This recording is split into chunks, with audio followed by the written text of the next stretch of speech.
Hi Chefeteers, I'm Chef Nakia and I want you to be more confident in the kitchen and I want you to feel confident hosting a beautiful dinner party this spring. If you've been around here a while, you know that I love sharing seasonal tips around food and especially seasonal dinner party menus. So if you want to check out the other seasons, I have summer, fall, and winter already done. There's a playlist up there for that. And that playlist also has some other just general tips for hosting a dinner party with less stress, less chaos, and more joy. All right, March might feel like a bit on the early side to be sharing spring dinner party menu.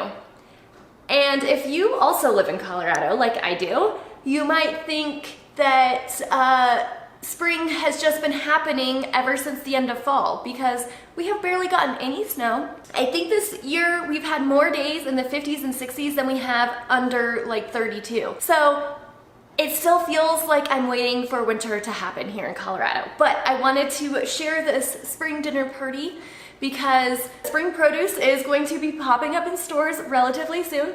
A lot of this stuff is grown in, of course, more temperate areas or greenhouses, so when the asparagus is ready, we're getting some good asparagus, regardless of the fact that we still haven't skied or snowboarded at all this year. Also, if you live in another area of the country and maybe you want me to stop complaining about not being able to ski because you don't even live close to ski mountains and March is always whenever the winter to spring season seems to happen, then here you are, this menu will be great for you.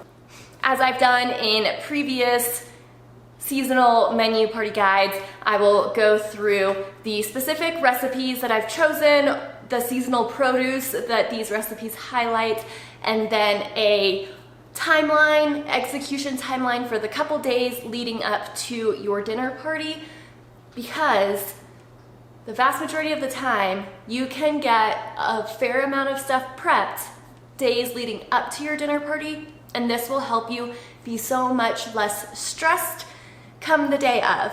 And I don't want you to feel so busy and hectic in the few hours leading up to a dinner party to where you're exhausted or you just don't quite feel like in the mood to enjoy this time, right? You're inviting family, friends, loved ones over to your home, you're wanting to host them, you're wanting to have a beautiful time. So I want to give you the tools so that you can fully enjoy that time and we can skip the chaos. So this spring menu starts with a cocktail called the Blueberries and Bees, and I chose to use this cocktail because of two reasons. I guess maybe three reasons. Number one, it is a great one that you can batch make, so you can make a pitcher of it, just leave out the ice, so that it can be, for the most part, ready ahead of time. Number two, it is a relatively lower proof cocktail, like there isn't that much alcohol in it. So it's something that is easier and great to serve for people to be able to sip on a little bit without feeling overwhelmed by the amount of alcohol. It's a little on the lighter side. And I think of spring as being very light season. And then reason number three would be because it contains honey and blueberries, and both of those ingredients are quintessential spring into summertime for me, and so this is definitely a cocktail that you could enjoy right now in the springtime, and you can continue making it and enjoying it into the summer. It's nice and refreshing. Our appetizer, our little pear and blue cheese crostini. Pear is one of those fruits that errs on the side of winter a little bit, but this recipe uses Bartlett pears, and I really feel like the Bartlett pear flavor fits into that bright spring sort of flavor profile. The blue cheese and pear pair really well together, and then there's little bread with some walnut spread on top. That is a beautiful juxtaposition to the brightness of the pear, the creaminess of the blue cheese, and then the nuttiness of that walnut spread. Our salad is what I have named a spring salad, so of course I chose a lot of produce that's going to be delicious during the springtime. This salad is a salad that has a cold base with warm roasted fruits or warm roasted vegetables on top. So This is one of those dishes where you are going to want to think through the timeline of this, and you can prep parts of it, but you don't want to toss it together until you are ready to serve it to your guests. So definitely keep that in mind. Those delicious spring-y veggies that we are using are turnips, carrots, and asparagus. We're also going to use some zucchini, which a lot of times in the spring you'll start seeing some like early harvest baby zucchini, whereas later in the summer you might see more varietals of zucchini that are either a little bit larger or have a little bit of like a thicker, more bitter skin. Sometimes in the wintertime you can get really like nice, delicate zucchini. And then the other delicate flavor within the salad is Belgian endive. And the entire bed of lettuce is not endive because that would get quite expensive for us. But we use a mixture of spinach, red butter lettuce, and then that endive also. A good blend of heartier lettuces along with some of those delicate, bright springtime flavors. All right, and then our entree is grilled chicken kebabs. And so this might be the first time that you are firing up that grill in a few months. And kebabs are a great dish for a dinner party because you can either assemble them ahead of time and just have them ready to go to start grilling whenever, you know, guests are ready to eat, or if you want your guests to be involved and have some of that interaction with the food, they can build their own kebabs and then bring them over to you, and you can man the grill, you know, and get them back to them. But it makes it easy to have a lot of different ingredients available, and your guests can choose the ones that they are going to enjoy the most to make sure that everyone is building a kebab that they enjoy the most. And in addition to chicken, you can absolutely include vegan options like mushrooms or other meat options like lamb or beef, or even fish like a meatier salmon could work well for the kebabs. Again, so that everyone has plenty of options that to make their entree, you know, fit their flavor preferences the best. Their flavor preferences and or any dietary restrictions that they may have, the best for them. All right, and lastly, we have a carrot cake for dessert.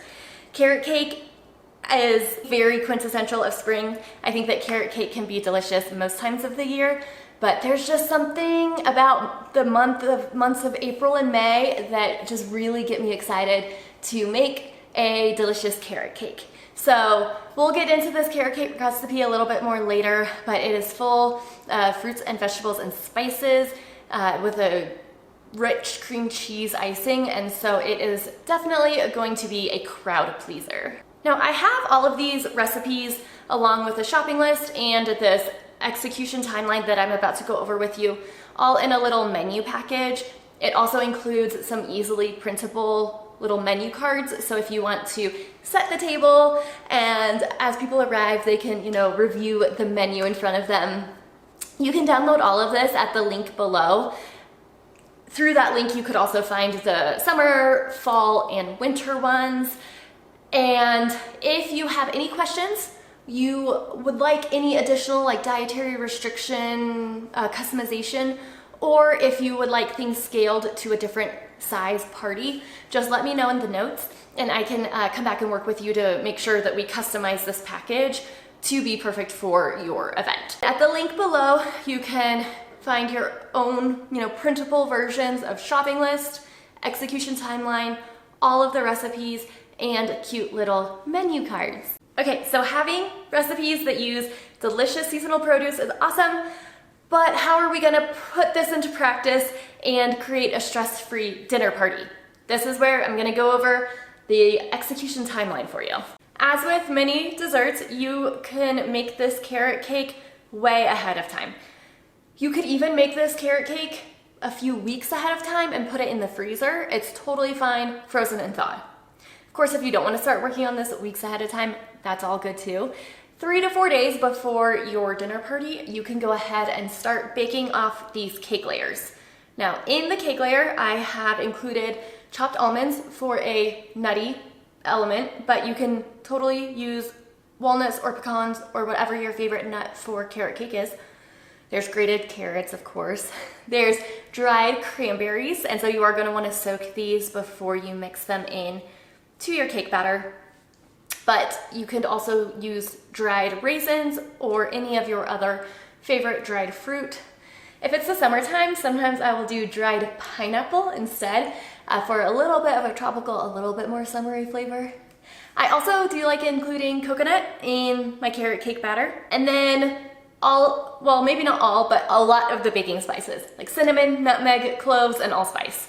So it is a very flavorful, delicious, and moist carrot cake. So you're gonna bake off those layers, turn them out of their pans, and let them cool. And then at this point, if you wanted to, you could freeze these just as is, or you could put them in the fridge, and then you could start mixing up your cream cheese icing. Make sure that whenever you are ready to spread the icing onto the cakes are cool. If those cake layers are still warm, then they will melt your icing and you may end up with a little bit of a messier finish to your cake. So your cake is done, it's ready to go. All you need to do is take it out. If it's been in the freezer, take it out of the freezer about a day before your party. Or if it's in the fridge, then you can just take it out of the fridge and cut it and serve it whenever everyone's ready for dessert. The next tasks that we can do a day or a couple days ahead of time. Of course, grocery shopping is part of that. And once you get all of your ingredients home from grocery shopping, you can wash your veggies.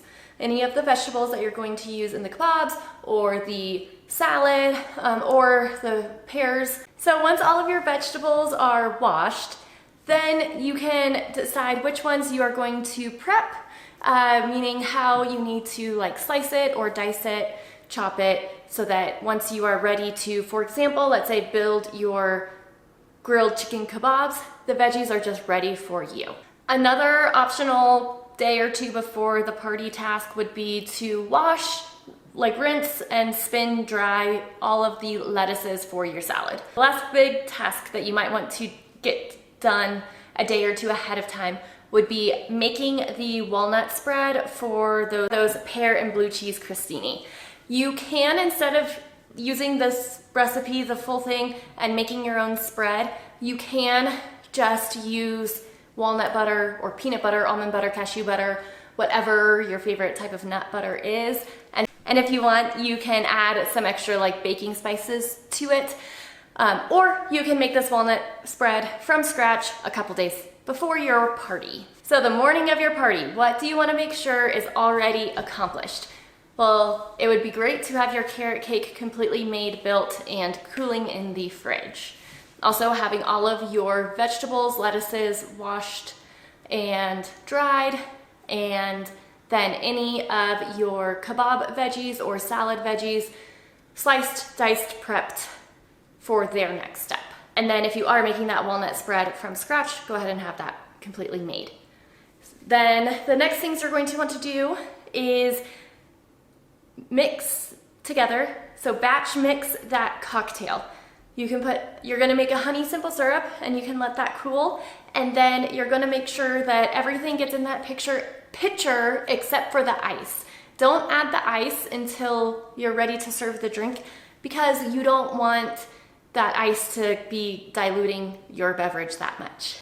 Also, the morning of your party, you can go ahead and get your chicken marinating and any other mushrooms or meats that you want to include in your kebabs. Get those marinating early in the day, and then you can go ahead and finish up your pear and blue cheese crostini. So you can slice and toast the bread, slice your pears, you can take that walnut spread or nut butter and spread it onto the crostini and layer on your pears and your blue cheese. Put those on a nice little platter, and then go ahead and just pop those in the fridge until people arrive. Once people start arriving, you can pull those out and serve them and everyone can enjoy. And then at this point, it would be great to, get out any other serving platters, your tableware, serviceware stuff so that it's all easy to grab. If anything else needs to be washed and ready for the day, you can do that. Also, take a shower, get yourself ready, do any other decorations, decor or last minute cleaning that you wanna scramble to get done before guests And then about 1 hour before guests arrive, go ahead and roast the veggies for your spring salad. And then you can just keep those in the oven on a warm setting or a very, very low heat setting if you don't have a just warm button. And like I said before, you're gonna leave those there until right before you serve the salad. Then you will toss the lettuces, the veggies, and the dressing together and serve it fresh. And the last thing is to just prep your grilling space. So get your wooden skewers for your kebabs soaking. If you are going to pre-build all of your kebabs, you can do that now. Or you can just get everything prepared if you want guests to assemble their own. But have your grilling space nice and prepped and clean and ready to cook on. As guests arrive, they can serve themselves some drinks, help themselves to the little amuse-bouche pear and blue cheese crostini. And then what's great with the kebabs is if people are going to eat a little bit at a time, like 4 people might start eating now and like a few more people are gonna eat later or anything like that, you can grill kebabs in batches. So you don't necessarily have to have them all ready at the same time if you want to give people the choice to eat a little bit now and a little bit later. And then of course dessert will be ready to go whenever people are ready to enjoy it. So that's how you create a delicious, beautiful spring-inspired dinner party. And hopefully these steps will help you take all of the stress away and allow you to fully enjoy this time, really enjoy the time and the connection with the guests at your home, and make you feel super confident hosting people and creating a beautiful dinner for everybody. Thank you so much, Chefeteers. I hope that you cook some amazing meals